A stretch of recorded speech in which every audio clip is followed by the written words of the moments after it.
성경 말씀 봉독하도록 하겠습니다. 오늘 말씀은 창세기 1장 1절에서 5절 말씀까지입니다. 제가 말씀을 봉독하도록 하겠습니다. 태초에 하나님이 천지를 창조하시니라. 땅이 혼돈하고 공허하며 흑암이 깊음 위에 있고 하나님의 영은 수면 위에 운행하시니라. 하나님이 이르시되 빛이 있으라 하시니 빛이 있었고 빛이 하나님이 보시기에 좋았더라. 하나님이 빛과 어둠을 나누사 하나님이 빛을 낮이라 부르시고 어둠을 밤이라 부르시니라. 저녁이 되고 아침이 되니 이는 첫째 날이니라. 아멘. 네, 오늘도 이렇게 주님과 동행하기 위해 수요 기도의 자리에 나온 우리 모든 성도 여러분 진심으로 환영하고 또 축복합니다. 오늘도 말씀을 듣는 가운데 우리가 함께 합심하여서 통성으로 기도하는 가운데 하나님의 크신 은혜와 위로와 축복과 평강이 우리 모든 성도 여러분들에게 충만히 있기를 주님의 이름으로 소망하고 또 축복합니다. 우리는 지난주에 사도신경에 대해서 전반적인 내용을 인트로덕션으로 먼저 살펴보았습니다. 사도신경의 역사적인 의의와 왜 우리가 사도신경을 중요하게 생각을 해야 하는지와 그리고 사도신경을 우리가 왜 예배 드릴 때 함께 고백을 해야 하는지 그리고 또 사도신경을 고백을 할 때 우리가 어떤 마음과 어떤 태도로 해야 하는지에 대해서 우리가 함께 나누어 봤습니다. 사도신경은 한마디로 공동으로 고백하는 신앙 고백문입니다. 우리가 무엇을 믿는지, 왜 믿는지, 어떻게 살아가야 하는지 모두 사도신경에 포함이 되어 있다라는 것입니다. 하지만 이 사도신경에 여러 가지 논란이 있다고 지난번에 말씀을 드렸습니다. 현대로 올수록 이런 전통은 점차 약해지고 사도신경의 중요성을 부정하는 사람들이 나타났습니다. 하지만 하나님의 말씀이 변하지 않는 진리의 말씀이듯 하나님의 말씀을 충실히 반영하는 이 사도신경도 그 의미와 중요성은 달라지지 않을 것입니다. 그러니 우리는 이 사도신경을 중요하게 여길 줄 알아야 하고 우리 교회에서 이 사도신경이 다음 세대로 잘 전수가 될 수 있도록 힘을 써야 하는 것입니다. 그리고 매주 예배 때 우리가 이 사도신경을 무슨 주문 외우듯 하는 것이 아니라 우리의 마음을 담아서 하나님 앞에 우리가 하나의 공동체가 되어서 고백을 하는 것이 반드시 필요하다고 말씀을 드렸습니다. 사도신경은 크게 세 부분으로 나눌 수 있습니다. 무엇입니까? 첫째는 성부 하나님에 대한 고백, 둘째는 성자 하나님에 대한 고백, 마지막 세 번째는 성령 하나님에 대한 고백입니다. 이 각 문장은 그냥 성경에서 아무렇게나 뽑아내어서 아무렇게나 배열되고 삽입이 된 것이 아닙니다. 아주 치열한 신학적인 분쟁의 역사가 있었고 수많은 이단들의 도전 가운데 교회가 철저하게 변증을 한 역사가 녹아있는 문장들입니다. 다시 말해서 사도신경에 등장하는 이 문장들을 하나씩 하나씩 부정하는 이단들이 존재했었다라는 사실입니다. 예를 들어서 세 번째 문장인 그는 성령으로 잉태되어 동정녀 마리아에게서 나시고라는 문장도 성령으로 잉태되었다는 것을 부정한 이단도 있었고 동정녀에게서 나셨다를 부정한 이단도 있었습니다. 이런 이단은 물론 요즘 현대에도 존재를 하죠. 이런 이단들에 대해서 성경으로 반박을 하고 교리적으로 변증하여서 이 세 번째 문장이 확립이 되어서 사도신경에 들어가게 된 것입니다. 그러니 사도신경의 문장들 중 어느 것 하나도 허투루 봐서는 안 됩니다. 여기에는 기독교의 찬란한 역사가 녹아져 있고 이단을 정죄하고 진리를 수호한 믿음의 선배들의 피와 땀이 섞여져 있는 것입니다. 그렇다면 우리는 역으로 거꾸로 한번 생각을 해볼 수가 있습니다. 사도신경에서 그 내용이 많이 등장한다는 것은 무엇이겠습니까? 역사적으로 그 내용에 대해서 많은 논란들이 있었고 많은 이단들이 있었다라는 말이 됩니다. 그래서 우리가 분석을 한번 해볼 수 있습니다. 성부 하나님에 대한 내용보다 성자 하나님에 대한 내용이 훨씬 더 많고 긴 것을 우리는 살펴볼 수가 있는 거죠. 그 말인즉슨 예부터 예수님에 대해서 잘못 이해하고 잘못 신학한 이단들이 많았다라는 말이 됩니다. 성령 하나님에 대한 신학적인 확립도 사실 초대교회 때가 아니라 추후 고대교회 시대에 이루어집니다. 그 이전까지는 성령 하나님을 삼위 하나님으로 보질 않고 하나의 어떤 능력이나 어떤 그런 것으로 보려는 그런 이단들, 교회들이 더러 있었다라는 말입니다. 그러다가 325년 니케아 공의회라는 총회, 요즘으로 말하면 총회라고 말씀을 드렸죠. 그 총회에서 삼위일체 교리가 확실하게 확립이 되고 니케아 신경이 공포가 되면서 삼위일체를 부정하는 학자들과 교회들이 이단으로 정죄가 된 것입니다. 그래서 이때부터 사도신경이 본격적으로 우리 교회의 신경으로 자리 잡아가게 된 것입니다. 서론이 꽤나 길었습니다. 우리가 한 3주 전인가요? 3주 전에 우리가 살펴봤던 내용이라서 한번 제가 복기를 시켜드렸습니다. 오늘은 우리가 함께 이 사도신경에서 첫 번째로 등장하는 문장에 대해서 한번 살펴보려고 합니다. 첫 번째 문장 뭡니까? 나는 마스크를 다 끼고 계셔서 그런지 대답을 하시는지 잘 모르겠는데 뭐죠? 나는 전능하신 아버지 하나님 천지의 창조주를 믿습니다. 첫 번째 문장입니다. 우리가 누구에 대해서 고백하는 내용이죠? 성부 하나님에 대해서 고백을 하는 내용입니다. 사실 우리 가운데에서는 성부 하나님을 이렇게 고백하지 않는 사람을 찾기가 더욱 어려울 수가 있습니다. 세상 사람들이 아니라면 말이죠. 여러분은 하나님께서 전능하시다는 사실을 믿으십니까? 그리고 하나님께서는 우리의 아버지가 되신다는 사실을 믿으십니까? 그리고 하나님께서는 이 온 우주를 창조하신 창조주라는 사실을 믿습니까? 당연히 믿으실 겁니다. 이렇게 된다면 우리에게 아무런 문제가 없는 것 같아 보입니다. 하지만 문제는 이것이 아닙니다. 전능하시다라는 말을 어떻게 이해를 하고 있는가? 아버지에 대한 관념이 각 사람마다 어떻게 다른가? 창조하시고 계속해서 돌보시는 중이신가? 아니면 창조하시고 우리를 내버려 두시는가? 우리는 여기에서 생각의 차이가 발생을 하고 문제가 발생하게 됩니다.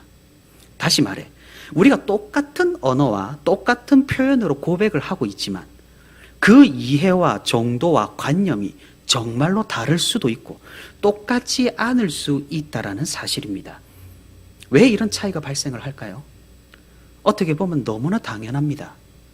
성경의 그 방대한 내용과 기독교의 그 숱한 변증의 역사를 이 한 문장으로 압축하고 요약하고 집약을 했기 때문입니다. 그렇기에 우리는 사실 하나하나 자세히 살펴볼 필요가 있는 것이죠. 전능하시다라는 의미는 무엇인가? 하나님을 왜 아버지로 부를 수가 있는가? 천지를 창조하신 창조주의 역할은 무엇인가에 대해서 말입니다. 먼저 우리는 고백을 합니다. 전능하신 하나님을 말입니다. 전능하다라는 의미가 무엇입니까?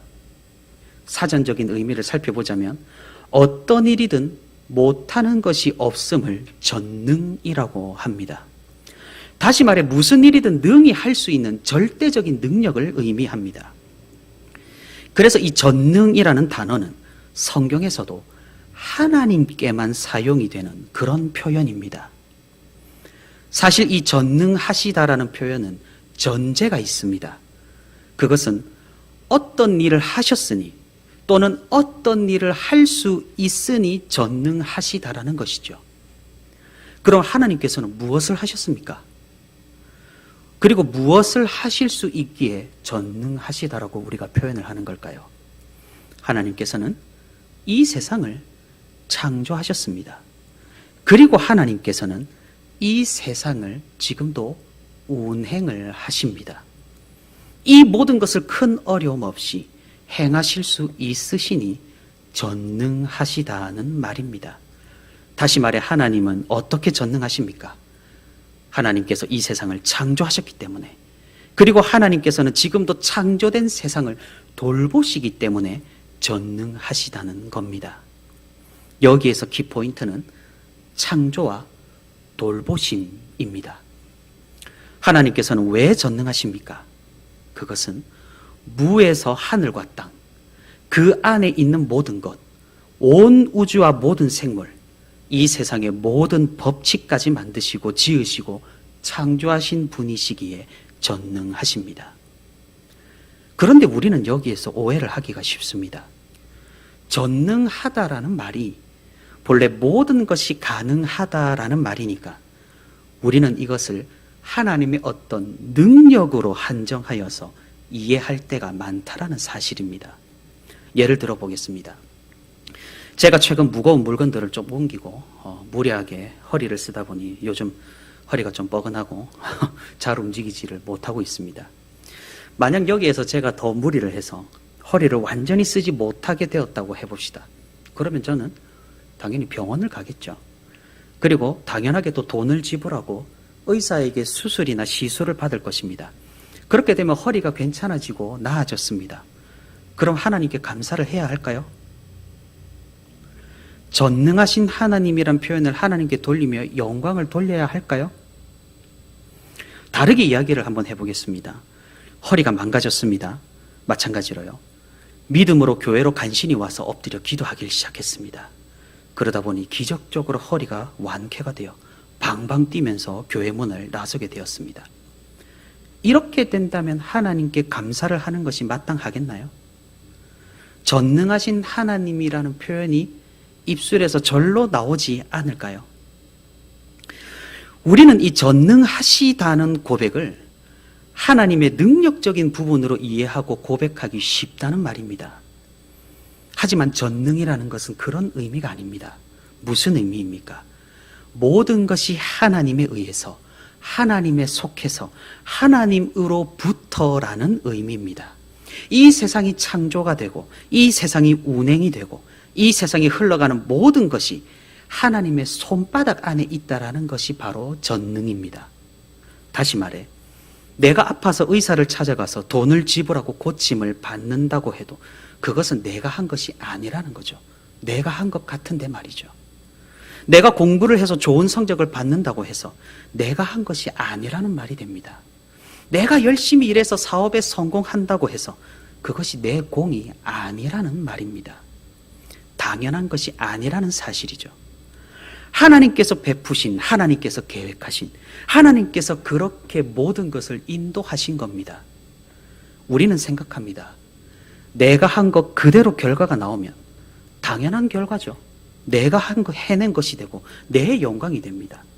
그러다 내가 한 것보다 결과가 덜 나오게 되면 어떻게 됩니까? 바로 하나님을 원망하기 쉽습니다. 그러다 내가 한 것보다 결과가 더 잘 나오면 어떻게 됩니까? 전능하신 하나님이라고 그제서야 고백을 하게 됩니다. 자녀의 수능시험을 앞두고 어머니가 열심히 기도를 합니다. 자녀가 평소 모의고사보다 수능을 더 잘 치루었습니다. 전능하신 하나님이십니다. 그럼 만약 모의고사보다 수능을 망치면 어떻습니까? 그때는 전능하신 하나님이 아니게 되는 걸까요? 전능하시긴 한데 내가 믿음이 부족해서 그런 것일까요? 이런 관념들이 문제라는 겁니다. 전능하신 하나님은 우리 삶에서 초자연적인 능력이나 하나님께서 우리에게 기적적으로 베풀어 주시는 은혜라거나 기대했던 결과보다 더 큰 축복을 주시는 그런 수식어가 아니라는 것입니다. 그런 무엇입니까? 그런 능력적인 고백이 아니라 그분의 모든 것, 그분 안에 모든 것이 존재한다라는 존재론적이고 창조론적인 고백입니다. 모든 것을 하나님께서 하셨고 지금도 행하시고 앞으로도 하나님께서 이루신다는 이 고백이 바로 전능하신 하나님이란 고백입니다. 제가 지난번에 말씀드린 바 있습니다. 우리에게 중립적인 세상은 없다고 말입니다. 다시 말해 하나님이 없는 세상이 없고 하나님이 안 계셨던 시간이 없고 하나님께서 쉬시는 어떤 장소나 구간도 없다라는 말입니다. 그래서 수능을 성공케 하신 이도 하나님이시고 망치게 하신 이도 하나님이십니다. 사업을 대박나게 하신 이도 하나님이시고 쪽박차게 하신 이도 하나님이십니다. 이 세상을 창조하셨으니 모든 만물에 그분의 영광이 새겨졌고 모든 시간에 그분의 섭리가 들어가 있는 겁니다. 만약 우리가 전능하신 하나님이라고 고백을 하면서 그분의 이런 도우심을 망각하고 내가 이룬 것이라고 생각을 하고 내가 실패한 것이라고 생각을 한다면 그것은 잘못된 고백이라고 할 수가 있는 것이죠. 그럼 전능하신 하나님께서는 무엇을 하셨습니까? 이 세상을 창조하셨습니다. 그래서 우리는 천지의 창조주를 믿는다고 계속해서 고백을 하고 있습니다. 제가 사역을 하면서 학생들에게 질문을 해봤습니다. 성경에서 무엇을 가장 믿지 못하겠느냐고 말입니다. 의외로 다음 세대는 예수님의 부활을 정말 잘 믿습니다. 가장 잘 믿지 못한 것이 바로 이 창조. 우리가 오늘 읽은 본문 창세기 1장. 하나님께서 이 세상을 창조하셨다라는 것을 학생들은 가장 믿지 못합니다. 기독교에는 5가지 근본 교리라는 게 있습니다. 이것을 기독교 근본주의 5대 교리라고 부릅니다. 어떻습니까? 근본주의라면 어떻습니까? 이미지가 긍정적입니까? 부정적입니까? 우리가 이슬람 근본주의, 원리주의라고 하면 어떻습니까? 우리는 좋게 생각을 할 수가 없죠. 왜냐하면 그 사람들이 세계적으로 테러를 일으키니까 말이죠. 그런데 기독교에도 근본주의라는 게 있습니다. 그게 뭡니까? 근본주의가 바로 성경을 성경 그대로 믿는다는 것이 근본주의입니다. 그 이슬람 근본주의라면 코란을 코란 그대로 믿는 것을 근본주의라고 하겠죠. 이 기독교 근본주의라는 이 개념은 미국 신학계에서 먼저 등장한 개념입니다. 미국의 신학계, 미국의 사회가 점차적으로 과학주의, 현대주의가 판을 치면서 자유주의가 물밑을 들어오면서 기독교 교리를 하나씩 공격을 하기 시작했습니다.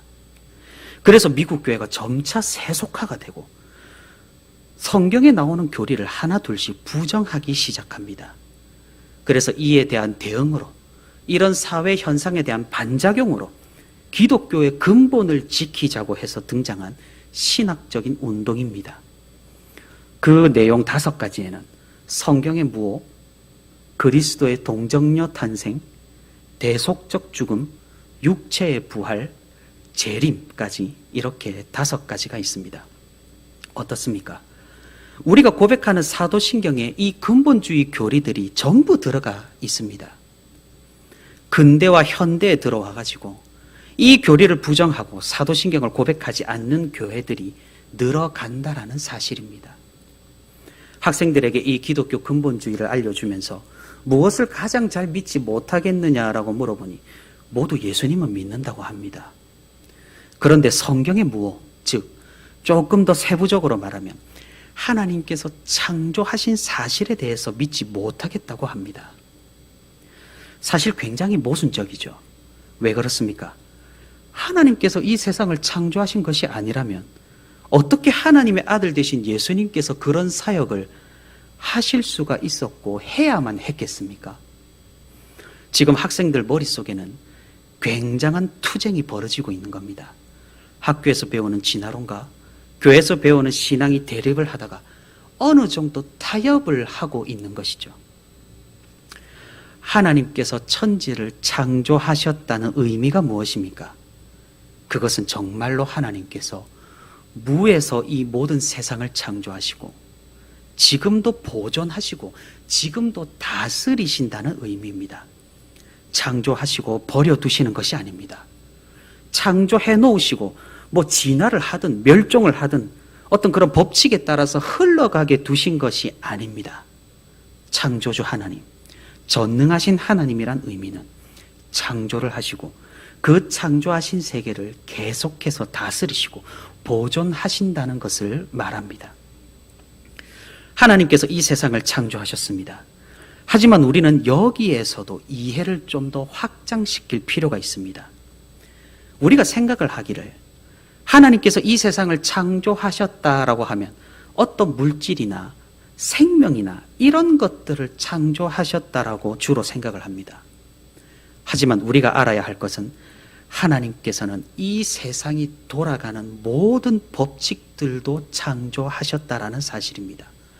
물리학자가 발견하는 물리 법칙들, 천체 물리학자가 발견하는 행성의 법칙들, 수학, 생명의 법칙, 논리, 사회, 인간의 정신, 우주의 법칙, 하나님께서 창조하지 않으신 것, 이 세상에 단 하나도 없습니다.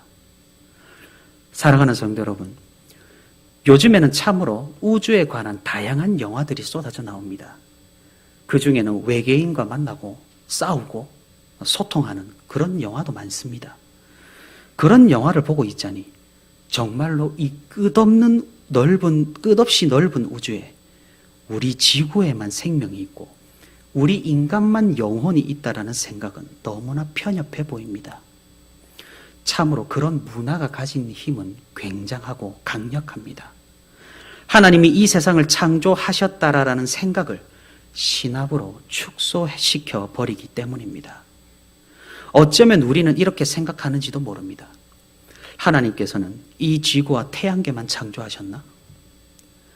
정말로 과학과 타협한 다음 세대가 정말 이렇게 생각을 할 수도 있다라는 사실입니다.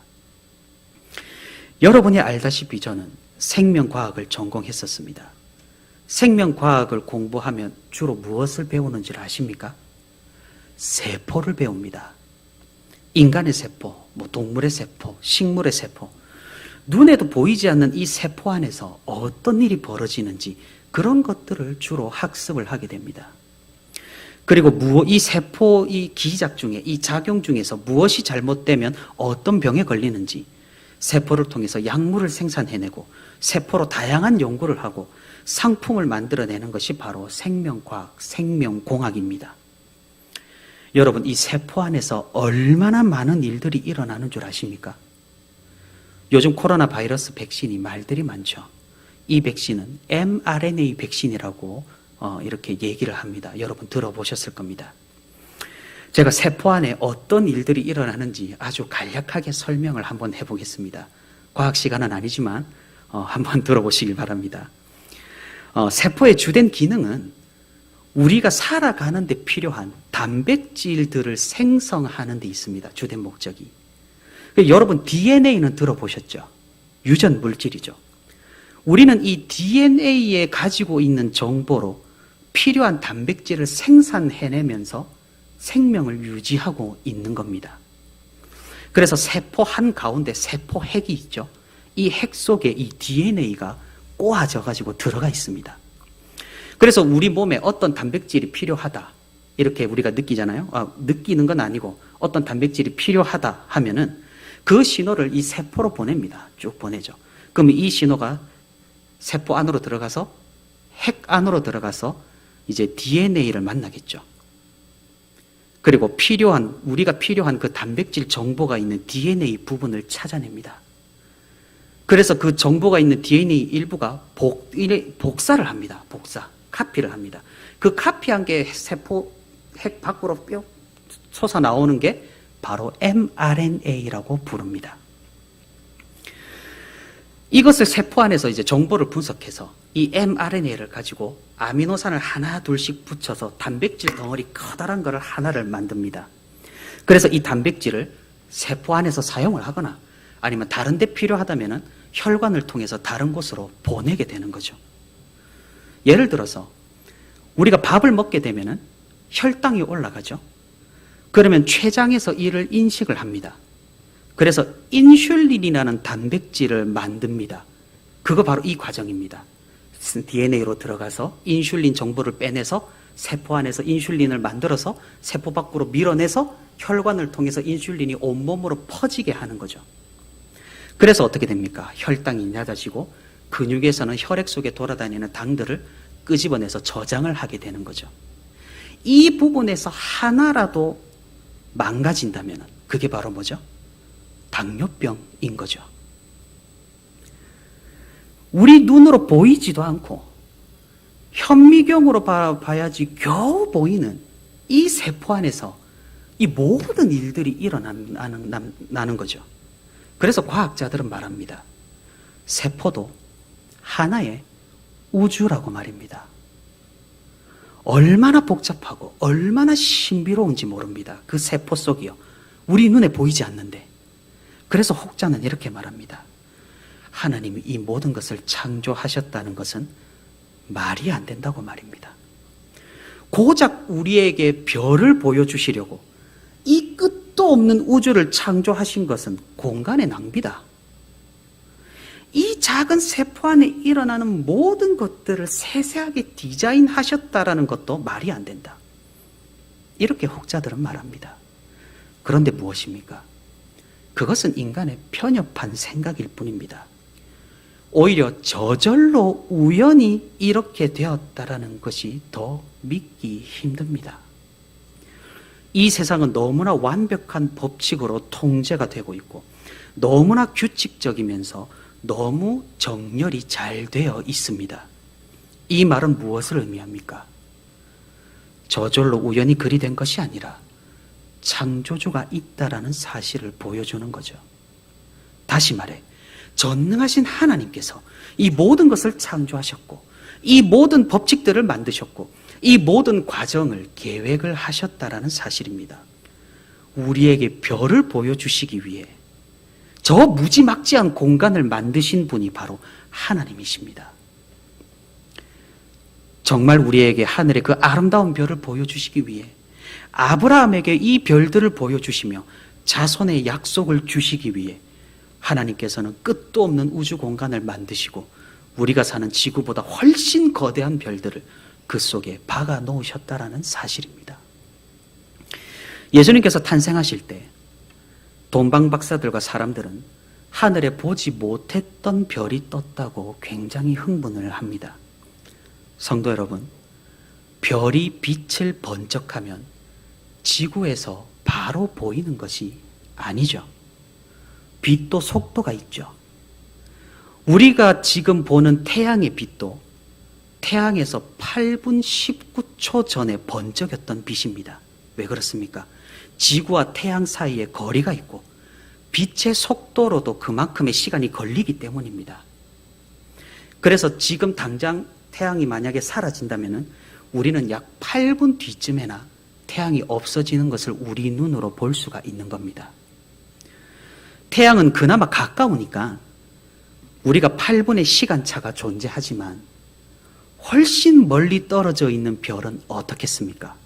그 말인즉슨 우리가 지금 밤하늘을 봤을 때 보이는 저 별빛은 몇 년 전의 것, 혹은 어떤 것은 몇백 년 전, 몇천 년 전에 그 별이 지구로 쏘아 올린 빛이라는 사실입니다. 그러니 한번 생각을 해보십시오. 예수님께서 탄생하실 때 나타난 별은 그 시간에 나타난 별이 아니라는 사실이죠. 하나님께서 친히 몇 년 전, 아니 몇십 년 전, 몇백 년 전에 그 별을 만드시고 지구에 정확하게 그 시간에 빛을 비추시도록 만드셨다라는 말이 됩니다. 우리가 세포를 보아도 하나님께서 이 모든 것을 만드셨다라는 사실입니다. 눈에 보이지 않는 그 세밀한 작용들, 현미경으로도 보이지 않는 그 작은 단위의 단백질들이 이 거대한 생명을 유지하게 하는 그 법칙들, 하나님께서 모두 만드시고 그 법칙을 세우셨다라는 사실입니다. 결국 무슨 말입니까? 하나님께서 모두 창조하셨고 디자인하셨고 계획하셨고 지금도 실행하신다라는 말입니다. 그리고 마지막으로 무엇입니까?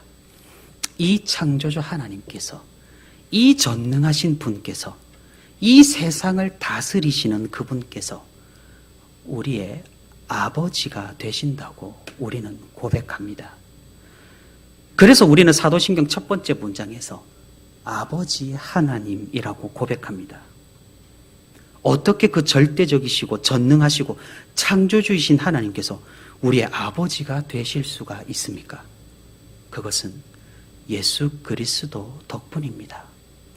성자 하나님이신 예수 그리스도는 성부 하나님의 아들이시죠. 성부 하나님이 예수님의 아버지가 되십니다. 단 이 아버지와 아들의 관계는 상하 관계가 아닙니다.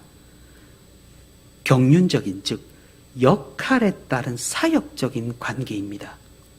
그래서 우리의 주인이신 예수 그리스도께서는 성령 안에서 우리와 형제를 맺으십니다.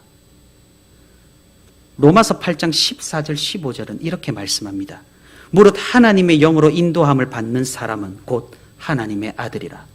너희는 다시 무서워하는 종의 영을 받지 아니하고 양자의 영을 받았으므로 우리가 아빠 아버지라고 부르짖느니라. 무슨 말씀입니까? 우리가 그리스도를 믿음으로써 성령 하나님께서 우리 안에 거하게 되시니 예수님과 우리는 연합이 됩니다. 성령으로 그리스도와 연합한 우리는 한 형제가 되고 이는 관계적으로 성부 하나님의 양자가 되는 것입니다. 그래서 우리가 하나님을 아버지라고 부르는 것에 이해를 철저히 할 필요가 있습니다. 단순히 인간적인 아버지 같은 존재라서 하나님을 아버지라 부르는 것이 아닙니다. 그 중간에는 철저하게 예수 그리스도께서 계시는 겁니다.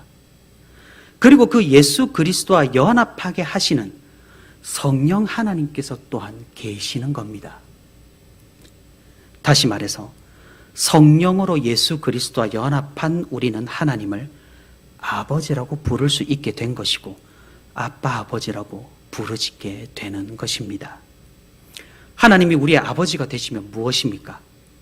하나님께서 예수 그리스도께 그리하셨던 것처럼 우리의 몸과 영혼에 필요한 모든 것을 채워주십니다.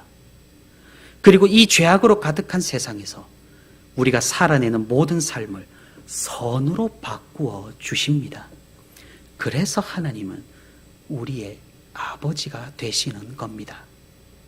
이것이 어떻게 가능하게 됩니까? 어떻게 가능합니까? 다시 돌아갑니다. 하나님께서는 전능하시기 때문이고 천지를 창조하셨기 때문에 이 모든 것이 가능합니다. 예수 그리스도께 그리하신 것처럼 약속에 신실하신 하나님께서 우리에게도 아버지의 모든 것을 이루실 것이기 때문에 그렇습니다. 사랑하는 성도 여러분, 우리는 이제 사도신경의 첫 문장을 살펴봤을 뿐입니다. 그런데 그곳에서 우리는 누구를 만날 수 있습니까? 바로 성부, 성자, 성령 하나님, 삼위일체 하나님을 만날 수가 있는 겁니다. 그러니 사도신경은 처음부터 삼위일체적이고 성부 하나님에 대한 고백 가운데에서도 우리는 성자 하나님, 성령 하나님에 대한 고백을 살펴볼 수가 있는 것입니다. 성령 안에서 예수 그리스도로 인해 우리의 아버지가 되시는 성부 하나님께서는 전능하시고 이 세상을 창조하신 분이십니다. 성도 여러분, 이 사실을 믿으십니까? 우리가 그분을 신뢰함으로써 하나님께서는 나의 영혼과 몸에 필요한 모든 것을 채워주실 것을 믿으십니까? 이 슬픈 세상에서 나에게 닥친 모든 고난과 역경을 선으로 바꿔주실 그런 분이심을 믿으십니까? 그분은 전능하시기 때문에 이 모든 것을 하실 수 있으며 삼위 하나님의 그 경륜으로 우리를 구원하실 전능자이심을 믿으십니까? 하나님은 우리의 모든 것 되십니다. 이 세상 물질, 법칙, 생명, 세포 안에 일어나는 모든 일들 디자인하셨고 저 넓고 넓은 우주를 우리에게 보이시려고 창조하신 정말 우리가 이해할 수 없는 전능하신 창조자이십니다. 그러니 우리의 삶 가운데 하나님이 계시지 않는 곳이 없고 하나님께서 계시지 않는 시간이 없고 하나님께서 함께 하시지 않는 순간이 없습니다. 내가 잘 되든 못 되든 일이 잘 풀리든 꼬이든 내 병세가 악화되든 호전되든 모든 것은 하나님의 뜻이고 계획이고 섭리입니다. 왜 그렇습니까? 그분은 전능하신 하나님이시며 창조주 하나님이시기에 그렇습니다. 그리고 지금도 이 세상을 다스리시며 창조하시고 내버려 두는 것이 아니라 지금도 우리와 함께 동행하시기에 그렇습니다. 우리는 생각합니다. 이 세상에 우연이 많다고 말입니다.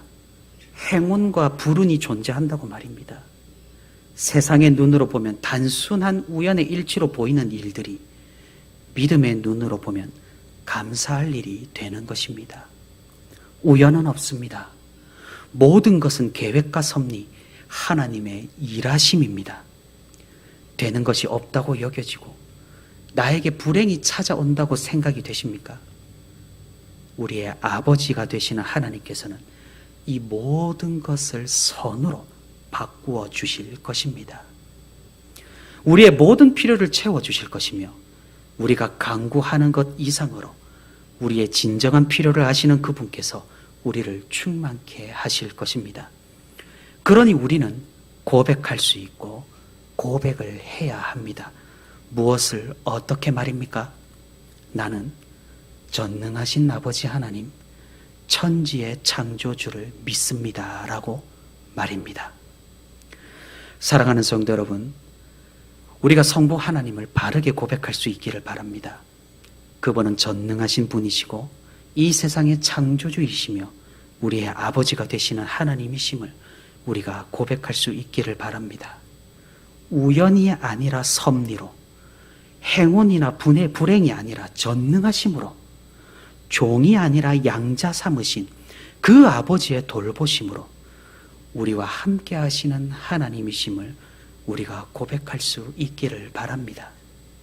세상 만물이, 세상의 모든 법칙이 아버지의 손에 있으니 그분의 뜻이 아니고서는 어떠한 일도 일어나지 않음을 우리가 기억하며 하나님께 우리의 모든 것을 맡길 수 있기를 바랍니다. 그래서 우리의 고백대로 약속에 신실하신 하나님께서는 우리를 채워주실 것이며 우리의 모든 삶을 종국에는 선으로 바꾸어 주실 것입니다. 이 하나님을 오늘도 고백하고 믿고 신뢰하며 하나님의 섭리 가운데 더욱 믿음으로 나아가는 저와 우리 부천시민교회 모든 성도가 되기를 주님의 이름으로 소망합니다.